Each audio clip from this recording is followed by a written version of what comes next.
Hero Trigun, దర్శకుడు శ్రీనివాస్ మన్నే కాంబినేషన్లో 16 ఏళ్ల క్రితం వచ్చిన కథ ఒక విభిన్నమైన ప్రయత్నంగా నిలిచింది. మళ్ళీ ఇన్నాళ్లకు వీరిద్దరి కలయికలో హెబ్బా పటేల్ హీరోయిన్గా, రాజు వెడ్స్ రాంబాయ్ హీరో అఖిల్ సిరి హనుమంతుడు మరో జంటగా వచ్చిన హారర్ థ్రిల్లర్ ఈషా. ఈ సినిమాను వంశీ నందిపాటి రిలీజ్ చేయడంతో సినిమా మీద అంచనాలు భారీగా ఏర్పడ్డాయి. క్రిస్మస్ సందర్భంగా ప్రేక్షకుల ముందుకు వచ్చిన ఈ సినిమా భయపెట్టడంలో ఏ మేరకు సఫలమైందో ఈ సమీక్షలో చూద్దాం. కళ్యాణ్, నయన, అపర్ణ, వినయ్ నలుగురు చిన్ననాటి నుంచే ప్రాణ స్నేహితులు. ఒక పక్క ఉద్యోగం చేసుకుంటూనే మరో పక్క సమాజంలో ఆత్మలు, దెయ్యాల పేరుతో మోసం చేసే దొంగ బాబాల గుట్టు రట్టు చేయటం వీరి హాబీ. ఈ క్రమంలో ఒడిశా సరిహద్దుల్లో ఆశ్రమం నడుపుతున్న మాజీ బ్రెయిన్ సర్జన్ డాక్టర్ ఆదిదేవ్ గురించి వీరికి తెలుస్తుంది. అతని మోసాలను బయట పెట్టాలని వెళ్లిన ఆ నలుగురికి ఆదిదేవ్ ఒక సవాల్ విసురుతాడు.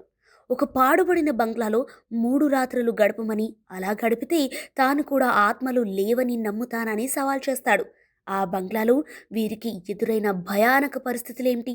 పుణ్యవతి అనే మహిళా ఆత్మకు వీరికి ఉన్న సంబంధం ఏంటి? చివరికి వీరు ఏం తెలుసుకున్నారు అనేదే చిత్రకథ.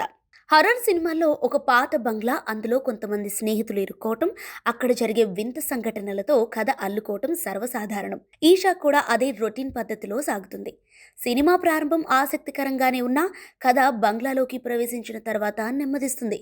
దర్శకుడు పాతకాలపు హర్రర్ సినిమాల ఫార్ములానే నమ్ముకోవటంతో చాలా సన్నివేశాలు ఊహకు అందేలానే ఉండటం కొంత ఇబ్బందికర అంశం. సినిమాలో చెప్పుకోదగ్గ అంశం క్లైమాక్స్. చనిపోయిన వారు ఆత్మలుగా ఎందుకు మారతారు?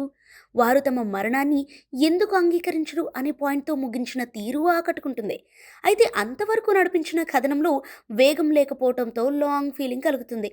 నిజానికి ఈ సినిమా బ్యాడ్ కాదు, promotion misleading. Spine chilling, heart patient రావద్దంటూ ప్రమోషన్స్ చేశారు. ప్రమోషన్లలో చెప్పినంత స్థాయిలో భయం కలగకపోయినా కొన్ని చోట్ల ఆర్ఆర్ ధ్రువన్ అందించిన నేపథ్య సంగీతం ప్రేక్షకులను ఒక కుదుపునకు గురిచేస్తుంది. సెకండ్ హాఫ్లో వచ్చే కొన్ని హర్రర్ ఎలిమెంట్స్ పర్వాలేదనిపిస్తాయి. భారీ అంచనాలు లేకుండా థియేటర్కు వెళితే క్లైమాక్స్ ఆకట్టుకుంటుంది. సీక్వెల్ కోసం ఇచ్చిన హింట్ సినిమాపై ఆసక్తిని పెంచేలా చేస్తుంది.